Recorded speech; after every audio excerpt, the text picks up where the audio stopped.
এই হলো অন্নপূর্ণা ঘাট।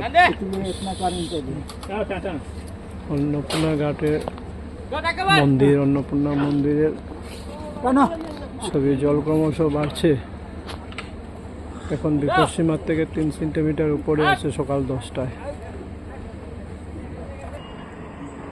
এই হলো মা অন্নপূর্ণা।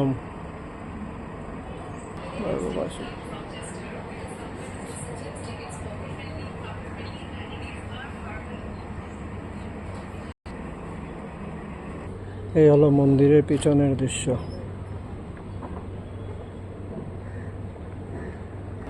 অন্নপূর্ণা মন্দিরের সাইনবোর্ড।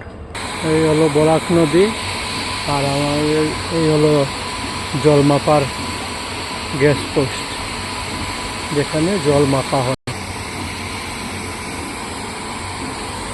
বরাকের জল ক্রমশ বাড়ছে।